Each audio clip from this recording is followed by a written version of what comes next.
Good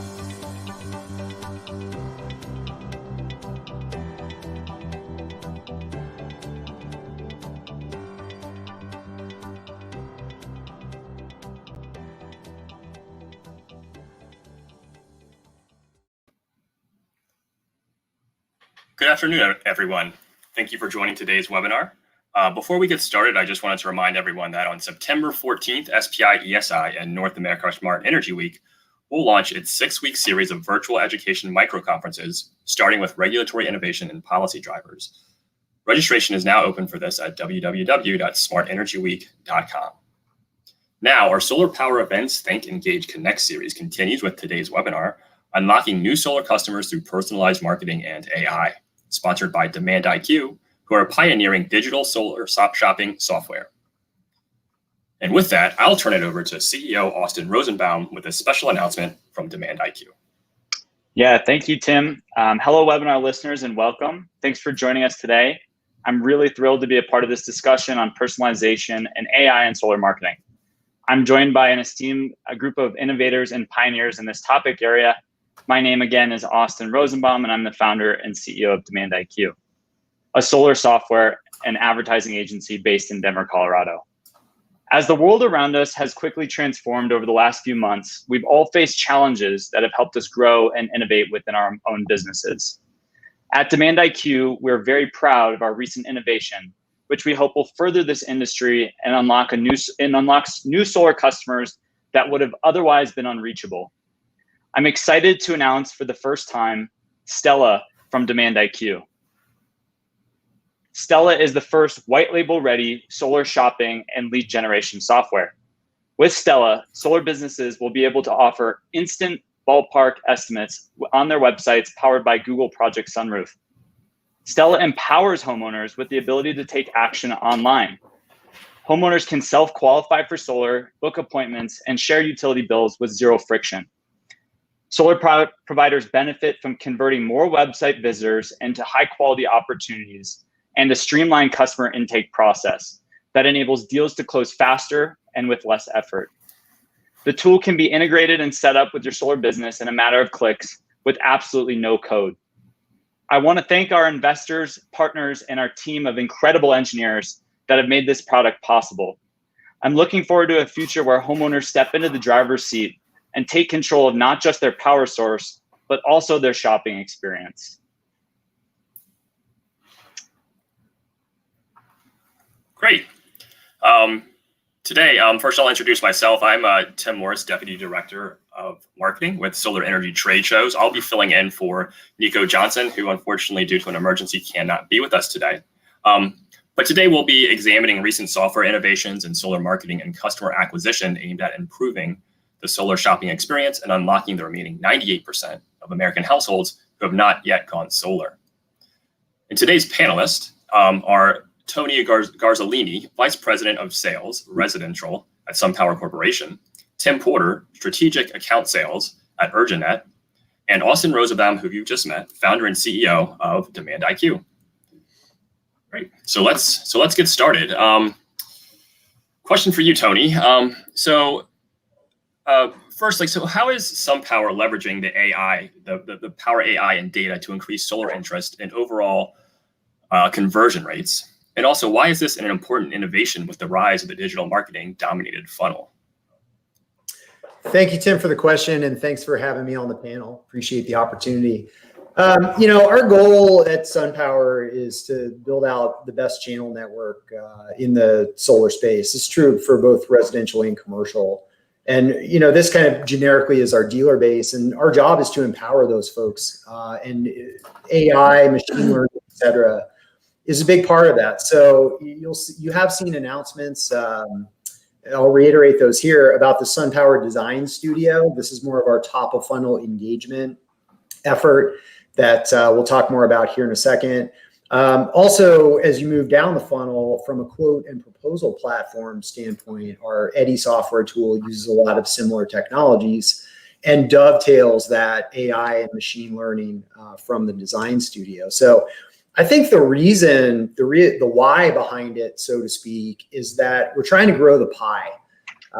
There's I don't know, 97, 98% of homes in the US, and some number of equally high number of commercial properties that don't have solar today. And if our marketing and lead generation efforts are all having the industry in general compete for these customers that are already in the market, I mean, we have to ask how effective we're going to be overall at growing that pie. So the question then becomes, how do we not just compete for folks that are already in the market, but how do we start to attract, engage with folks that are not necessarily in the market, but those where solar might be a really good solution for them? So pull those people in. And I think importantly, pull those people in without an approach that seems like a clickbait style marketing, right? How can we get that initial engagement, add a little bit of value, right? Answer some of the commonly asked questions like, is solar right for me? Is this a potential path forward for me? Start to create that informed customer and do it with some level of initial value. So some ways that you can do that I know we'll talk more about are creating personalization. I think that's a really important element of it.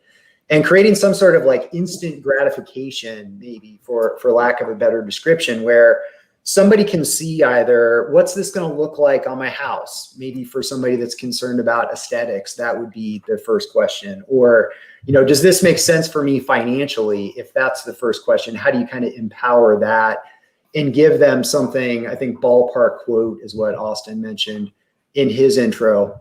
I think that's really what we're looking to do now to kind of inform this general population about what solar might mean to them for their personal situation. Yeah, and I'll add on to that. I think you're spot on, Tony. I think there's a new call to action that these types of innovations are sort of bringing out, which is the idea of getting an instant estimate, and it's all around that growing the pie, right? How do we reach those people that maybe otherwise would not have engaged with the solar marketing piece because they don't want to wait for a quote, they don't want to wait to talk to somebody. Everybody kind of is wondering deep down, is solar right for me? Is there real savings? And we all know, solar is an attractive value proposition right now. And so if we can answer that question more quickly and with less friction, and ultimately requiring less effort from that consumer, that's what we're going after. And keying in on that message, I think, is a paradigm shift away from, again, some of those clickbaity free solar type offers that we've seen a pretty big rise of in the last 2 years. So I'm really looking forward to seeing how these types of innovations will change that dynamic in the advertising marketplace. Yeah, agreed. I think there's also a really important element when it comes to cost, right? You look at the kind of what was at one time this ever increasing customer acquisition cost element of certainly of the residential market cost stack. You start to look at some of these new and innovative thought processes and approaches to lead generation. And yeah, I think you're absolutely right. Engaging with these customers to, in general, make the pie larger. Combine that with a lot of the things we're doing virtually now in general in the COVID world. And I think you could have a really good recipe for reduction in customer acquisition costs going forward. Yeah, I think so. I'm just curious, I'm wondering what the impacts will be. And Tony, could you just share a little bit about that customer experience when people engage with Design Studio, and then like what are the impacts of that? Because I certainly see some of those trends going on, kind of ourselves and with our tool. But I do want to hear a little bit about what you're seeing. Yeah, I think the engagement with SunPower Design Studio, which for folks, if you haven't experienced it or seen any of the marketing or videos that we've done around it, this is essentially an interface for homeowners as well as functions as a sales tool for initial quotes, where someone can put an address in and then within 25 or 30 seconds get back a preliminary design that is interactive, right? So one of the things that we've pioneered, I'm proud to say that we have a patent pending on this process in conjunction with our product benefit, is that homeowners can customize their design panel by panel. So think of it like this. You put your address in, you wait 20 or 30 seconds, you get back a preliminary design that has individual modules on a roof that you can click to add and remove. And as you click to add and remove those modules, your savings, your ROI, your ballpark estimate changes. So there's definitely an element here of answering a lot of those initial questions, like, could this be right for me? What's it going to look like on my house? What's my ROI? That we're overcoming with this type of interface. And frankly, I think there's a coolness factor to it, largely enabled by machine learning and AI, that makes this possible. That is, I mean, it's kind of on the cutting edge of technology. So I'm proud to be associated with it. Hey, Tony, I want to point something out though. It's like, there's a lot of new data points that are, you can open up with technology like Stella and with Design Studio, which, are very informative, but we all, where do you draw the line in terms of how much information do you provide to that customer online, and what should be reserved for the kitchen table conversation? Is there like a sweet spot that you guys have found? Certainly with our tool, we've been very deliberate about what we show online versus what happens after the point of lead generation. So just real quick, tell me about your thought process on that part. Yeah, I'll try to be quick. So wave at me if I get too long-winded, because this is a particularly important, I think, discussion, but also a discussion on which I'm extremely passionate. SunPower, I think, has a reputation in the industry of not being the cheapest product. Let's just say that, okay? So it is critical that our selling partners, our dealers, have the opportunity to get in front of a customer, whether that be face-to-face physically, face-to-face virtually, what have you. We have an opportunity to explain our value proposition and why our product is worth more. So having the opportunity to do that is critical. I would argue that in general, an approach where we fully enable the sales process, so going fully down this path of e-commerce, that will only work for the lowest price player in the market. And I think, well, we're not to get too provocative or controversial here, but I think we're starting to see that with the Tesla approach, right? We don't need sales reps. We're going to price this thing super aggressively and see how it goes. I don't know how successful they'll be with that. We could probably debate that on an hour-long webinar about that specific topic. But as you start to look at, informed customers, folks that are going to do their research, they want to talk to some, bare minimum, they're going to have some questions and they want to talk to some folks about their quote. Enabling that conversation is important. Okay, so back to your question. How do we get that level of engagement and interest so that we can grow the pie without going so far that we may actually turn the customer off to the buying process, right?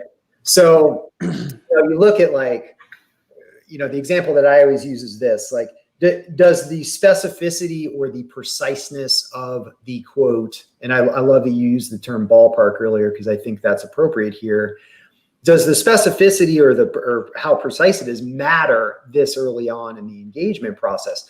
So said another way, does a 6.4 year payback period really matter versus a 4.6% payback period?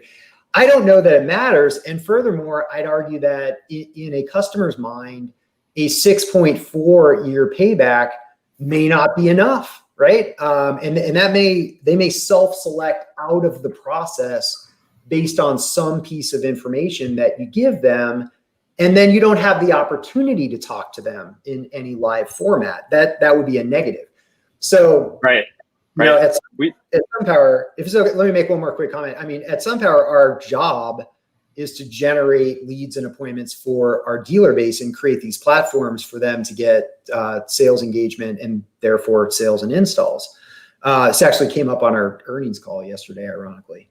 For us to do that, we've got to get this level of engagement and then get them into that kind of appointment conversation. So providing enough, but not too much is important. And I think we've got to do, as an industry, we've got to do a lot of this kind of A/B testing to figure out if that truly is our goal. And Frank, like I said, with the Tesla example, that's not going to be everybody's goal. But if that truly is some of our goals, then how do we do that with A/B testing?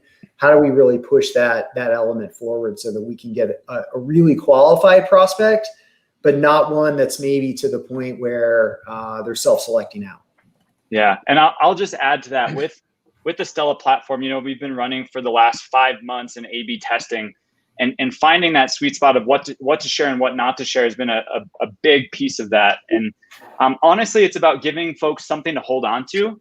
It's a hey, solar is right for me or could be right for me, and answering that at least at the surface level, and then letting your sales reps take it to the next level and saying, well, here's the payback period, and by the way, there's several financing options and several different module types, and so there's all these different variables. The idea is not to share everything at one time. You don't want to introduce all these different pricing schemes. You just say, is there at least one viable option for this homeowner which they can then hold on to and move forward with, right? And it's about creating interest, but not overselling in that online experience.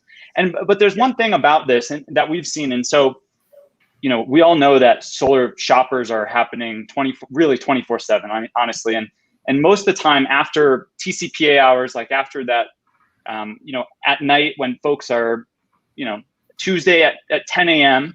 they're doing their thing and they're shopping. Maybe they're on sunpower.com, maybe they're on another website, and they find this tool, and then they say, wow, actually this is valuable. This could help me. The idea of self-service is something new to the industry. The idea that the person could go from being interested all the way to taking action, moving down that a large part of the funnel that used to be done mostly by the sales teams, moving down that funnel can be now done online. And it really helps to tie it together with things like potentially even bill sharing and appointment setting and self-qualification. Those are all things that we're trying to embody with our tool.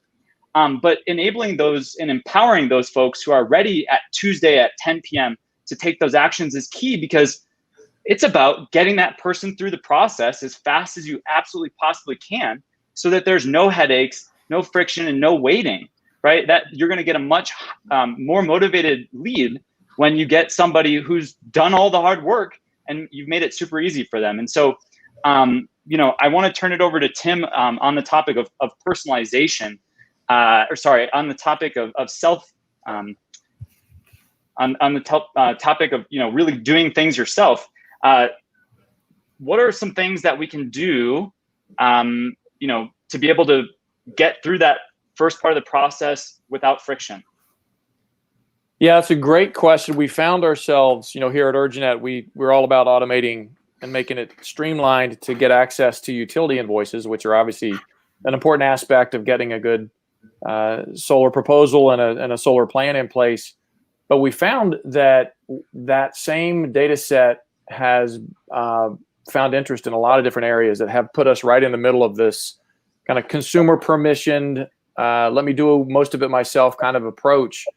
There's, especially we've seen this with COVID in the last 6 months, but even before that, there was a really big trend of people being allowed to get themselves farther down a funnel, get themselves more educated, get them closer to making a buying decision on their own. A couple of really good examples of that have nothing to do with solar, but have everything to do with how consumers who would be interested in solar buy things. We bought a car, and I guess I shouldn't say who the company was that we bought it from, though it was a great experience. By doing it with a national car broker, that we were able to look online at all the car options.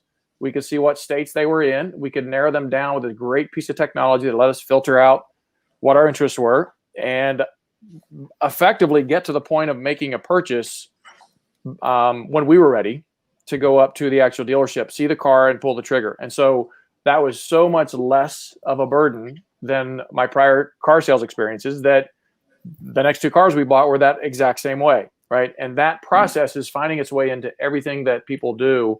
And especially in this, most recent time where face-to-face meetings are less frequent, we think consumers in general, me as a consumer, are expecting and hoping to do more of it so that it's automated, so that there's more work that I can do without having to have someone come to visit me or scan bills or take pictures of things and upload them, but have that done in advance. So we've needed to find a way to make it very easy for people to supply their consumers to supply their utility bills. We've got folks like Equifax doing that to help garner information that could help somebody with a thin file or even a no file credit report boost their credit scores. We're seeing that with car purchases where people are pre-qualifying themselves. We're seeing that in mortgage lenders where you always have to provide your electric bill for proof of occupancy, in particular for certain loan types, VA loan, FHA loans. You've got to prove that you moved into the house that you bought 6 weeks afterwards. All these things can be done much more effectively these days by having some kind of automated connection. And that, I think, especially because the information that's needed both by the installer and the person who's sizing and trying to, show value in the system, as well as the person who's trying to make a decision if it's worth it or not, so much of that data gets unlocked by actually seeing what their energy consumption is, what their spend is, what the rates that they're on are, what demand charges they might have. All that's on the utility bill. So making that really core kind of central piece of personalized data that tell the story of what value there would be in a solar install for a consumer is on the utility bills, making that piece in particular easy to do and ideally to be done in advance really helps unlock the yes no of the equation on value quickly and easier, and that helps you get just to more that 98% of the homes that don't have solar yet. I think anybody who's shopped for solar has felt the pain of providing their utility bills. Most people don't have them handy.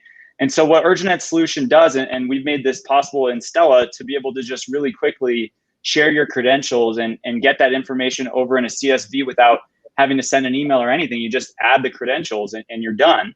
In Stella, you can also upload a bill. But having that does unlock so much more information. You can take them from this level of surface to a deep understanding of what the benefit is of going solar in a much shorter time. So one of the benefits of this is we're seeing shorter sales cycles, right? We can compress the sales cycle if we can get the customer to do more of that legwork up front. I think that's really key for taking something that's been just such a drawn out sale. I mean, it is an expensive purchase. It's a big life decision, but maybe it doesn't have to be a 60-day sales cycle. Maybe it could be a 30-day cycle. We're seeing some folks converting from website traffic in 7 days.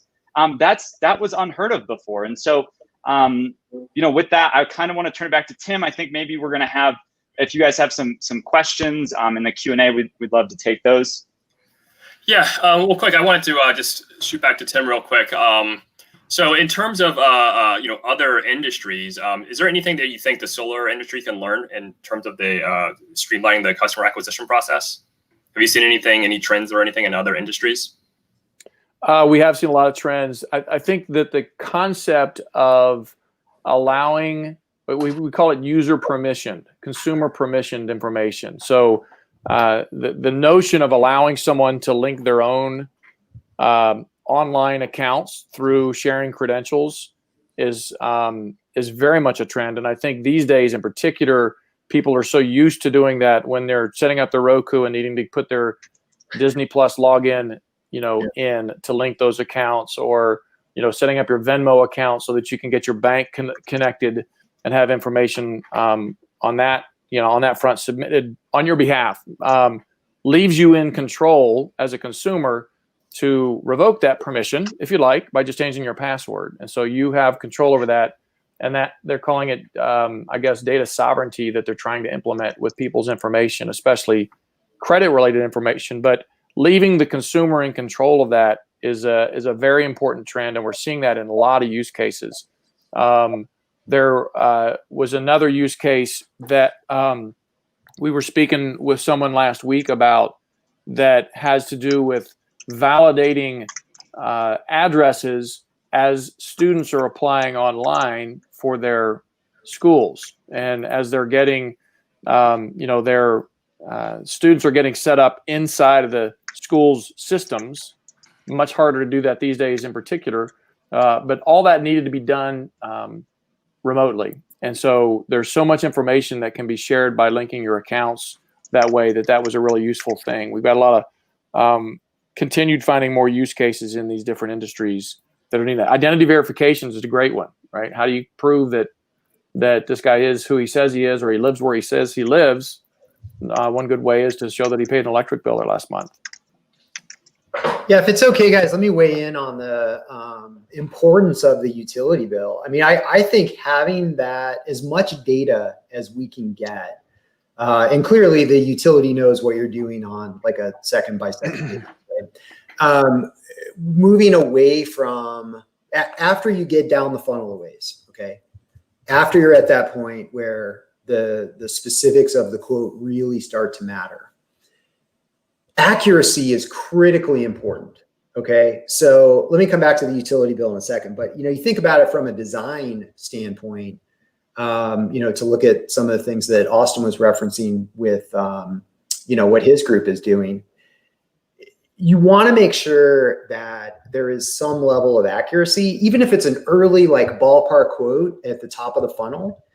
I mean, you wouldn't believe. So, SunPower has obviously offered a variety of financial products, and our quoting tool has taken a lot of different faces and evolution in the 11 years that I've been associated with the company. And in the early days, we used to let the sales reps enter things like azimuth and shade, and you wouldn't believe when we allowed that how many homes were due south with zero shade. So, from an accuracy standpoint, I mean, clearly every home has got a little bit of shade. There's, these solar access issues. So getting kind of the design accuracy to the point where it's reasonable at the top of the funnel and then really accurate as you move down the funnel is critical. But I think what Tim's commenting on with regard to the utility bills, now in today's world, as we start to include backup storage in so many project quotes, it's even more important. You look at trying to estimate a customer's savings in these aggressive time of use rate structures where the customer has solar and they have a battery, and those batteries are configured different ways. The kilowatt hour capacity is different. Its ability to discharge at a certain number of kilowatts is different. There's a lot of different things that go into that. And I would say the customer's behavior when they're using power is going to be one of the most important things. So the more information that we can get about the specifics of the customer's energy consumption profile, that's going to allow us to make a much more accurate quote. And look, I get somebody will challenge, and somebody probably already chatted or put it in the Q&A box. A lot of customers are buying batteries today because it provides this backup element, and when the grid's down, you have power. I got that. But if you can show incremental savings in these TOU rate structures of having storage, why not? Why not show that? It just enhances the value proposition. I think that's going to be a bigger part going forward of the conversation with homeowners.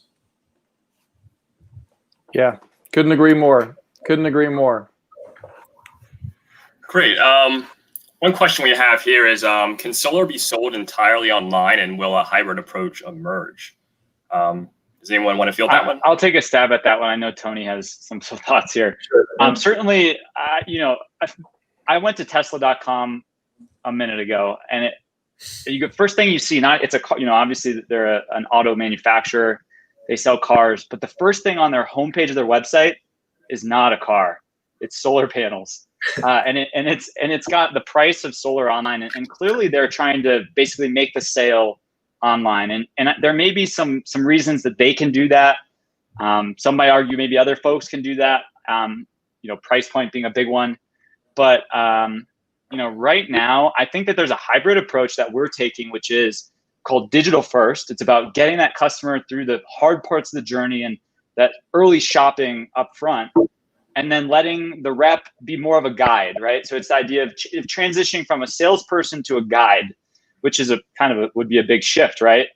So you take someone who was never informed, or not really informed, or maybe just only knew general information about solar, and you take them to a position where they know what the specific value proposition of solar for them, such that they can then feel empowered and can talk with your rep in a way that's meaningful. And they won't get caught up in all that, in all the numbers, because they feel more comfortable.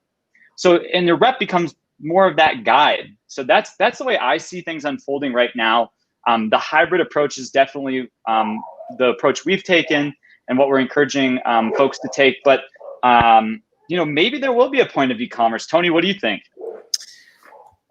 It's a really interesting question in the sense that this is still an emerging industry, right? We're evolving very quickly, and penetration of rooftop solar is still very low.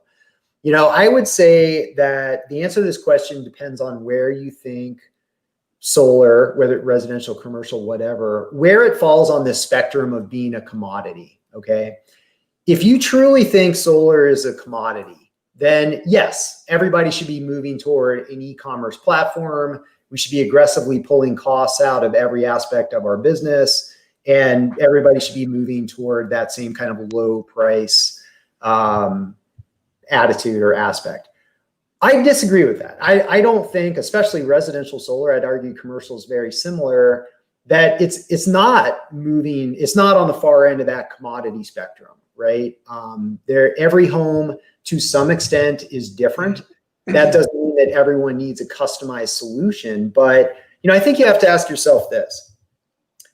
Is every solar module the same? Is every inverter the same? For those of you that are in the installation side of the business that are attending this, is the installation work and craftsmanship that you do, is it the same as what Tesla is going to do, or the same as what your competitor down the street is going to do?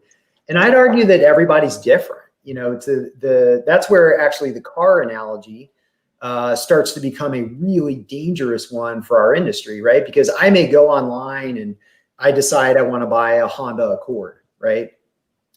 If I buy a Honda Accord from dealer A or dealer B, it's probably going to be the same Honda Accord, right? It's built by Honda in Ohio or Canada or wherever they build them these days. And the product that I get is basically going to be the same, right? Does solar work that way? No way. I mean, think about this. If you want to use the car analogy, what if Honda shipped the engine and the doors and all the nuts and bolts and screws and sensors and tires and whatever? All that stuff got shipped separately to your dealership, and then the dealership had to put it together. They had to assemble the car. Would you really pay a lot more attention to which dealer you bought from in that case? You bet, because the workmanship and the craftsmanship's way more important in that case, right? The training of the individuals, the NABCEP certifications, the et cetera, et cetera. That's a much better analogy for residential solar. I mean, you're going to have people drilling 20, 30 holes in your roof, potentially. I mean, how watertight are those penetrations going to be over time? I would argue that this move to commoditize, move to offer the lowest price possible, is going to lead to negative customer experiences, right? It's going to lead to certain workmanship and craftsmanship risk. So, if you look at like the opposite ends of the spectrum are total commoditization versus custom remodel. I mean, if you were, ask yourself this, if you were going to remodel your bathroom or kitchen, would you do it entirely online, or would you want to talk to somebody? Would you want to get referrals, talk to your neighbors, et cetera, et cetera? So yeah, I mean, what is the basis for decision making? If the basis for the decision is who's the lowest price, then yeah, let's move toward commoditization. E-commerce makes a ton of sense.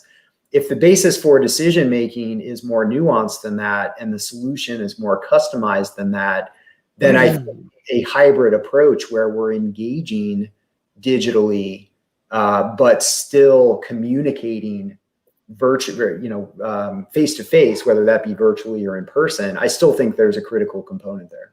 Yeah, I would totally agree. I mean, the concept of trying to commoditize something as complicated and varied as a solar installation. I mean, it's just looking at the numbers, right? It's 98% of the homes don't have it, so it can't be a commodity.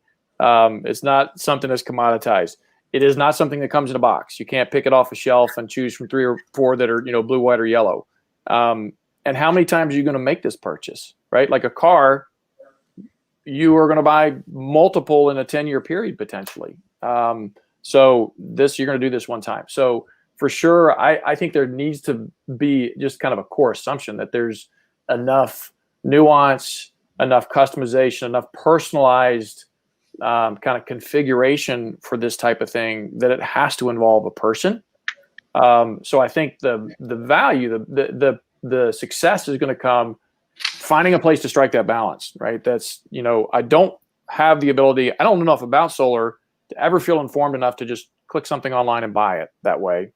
And I don't think I would trust if I didn't have at least somebody come out and tell me how this thing might fit on my specific roof with the trees that I currently have.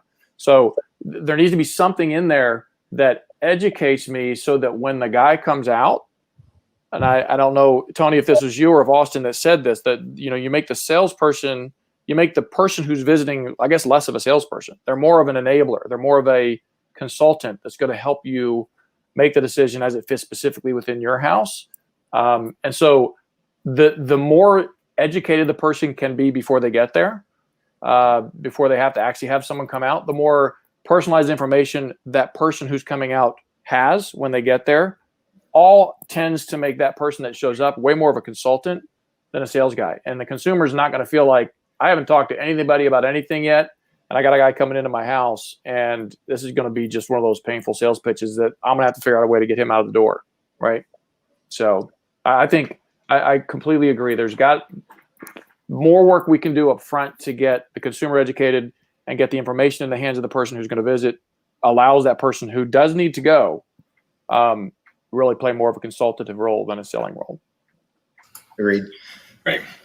I have a question here for you, Austin. So when companies are, thinking about their marketing budgets and fitting in AI and automation, how do you see those two things kind of going together? Yeah, well, it's definitely a new thing to add into the mix. Certainly, as we think about our marketing budgets, it's a function of what our desired cost per acquisition is. And when we think about what's going on in the market for, buying leads, doing marketing, et cetera, there's not a whole lot of differentiation. And so, I think for anybody that is interested in getting more competitive in the ad marketplaces with Facebook, Google, Bing, YouTube, any of those, you got to think about how to be different and how to position your offer differently. And, I think in terms of a budget for that, I think most folks, are doing it based on what their desired cost per acquisitions are. And AI certainly needs to function and be factored into that as well. So I think it all starts with finding out what your goal is, what you're comfortable paying per customer, and then working backwards from there. Great. Let's see. We got one more here for you, Tony. So how are your marketing and customer acquisition processes tailored to address the low income community?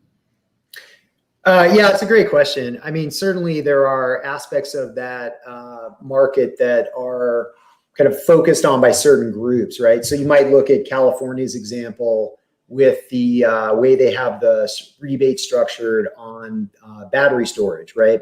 Where there is a specific incentive, not only for those customers to go solar or install a home energy storage system, but also for the installers that are bringing those customers into the market. So I think for a variety of financial reasons, there's no reason to really look at a low income customer any differently than you would look at any other customer.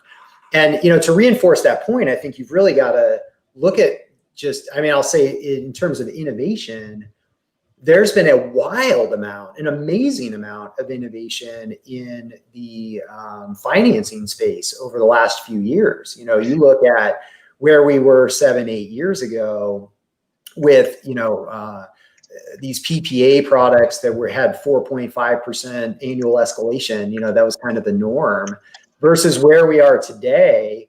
The loan options that are available, the home equity options that are available, some of the property tax financing options that are available. I mean, there's a wide swath of homeowners that, presuming they can qualify for one of those, and they all have different kind of FICO and other restrictions, but provided that they can qualify for one of those programs, they can save money month one by going solar, or in many cases, solar plus a home energy storage system. So I think that in terms of enabling that community to realize a similar value proposition as the general audience, the industry's there today. Are there some things that we can do to focus more into that community? Are they not necessarily from a daily motivation standpoint on the internet, let's say, searching for things like this, right? Are their motivations different? You can kind of look at some of the specialization that a company like Fresno Equal Opportunity Commission down in the Central Valley of California. Look at what those guys are doing to kind of harness public funds plus presence. SunPower actually just did a really great collaboration with one of our local dealers up in the Chicagoland area called Certisun, where we were partnering up on some projects in low income areas. So, I think those are all great ways that we can devote some extra attention and focus to those types of communities. But in general, I would say that the value proposition is solid enough in much of the country today, given the popularity of financial products, that there's really no reason we would look at that market any differently than the broader market.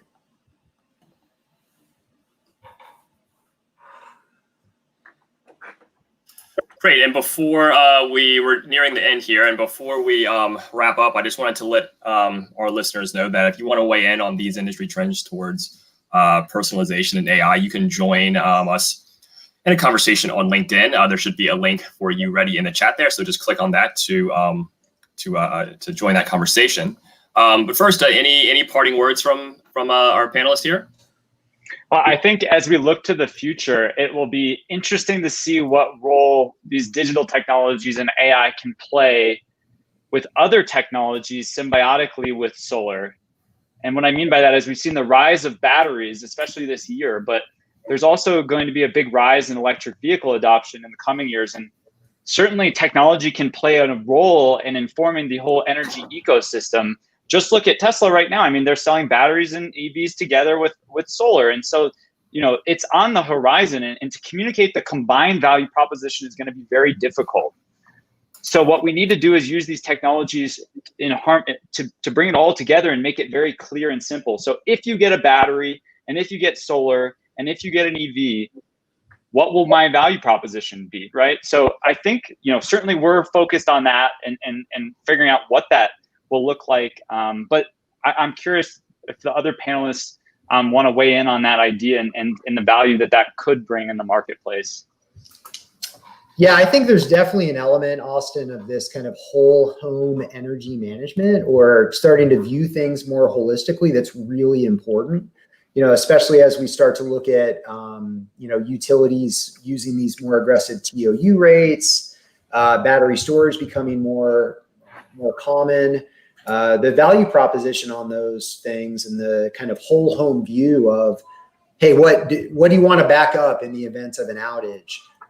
That's a really important question. How do we think about that from a marketing and sales standpoint? And how do we, I guess, probably most importantly, how do we communicate expectations on the front end so that we don't end up with unhappy customers later on, right? I mean, I don't know how many storage systems are being sold today where in the event of a grid outage, the customer is going to go kick their air conditioner on and they're not going to have it, right? They're going to be over the capacity of whatever their storage solution is. So yeah, I mean, there's definitely an element of, again, not to go back to the accuracy and the specificity during the quote and sales process, but starting to look at things more holistically so that if you do have a customer with battery storage and solar and an EV and an aggressive TOU rate, and maybe they have, a natural gas generator and they have, some other elements, hot tubs, pool pumps, thermal solar for pool heating.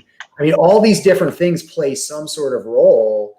And I think the issue that we face maybe as an industry is that because all of these different solutions might be manufactured or installed by different parties, how much of this, like, it's his fault, it's her fault kind of thing might go on if you have an unhappy customer. So yeah, for sure, I think we've got to look at things much more holistically.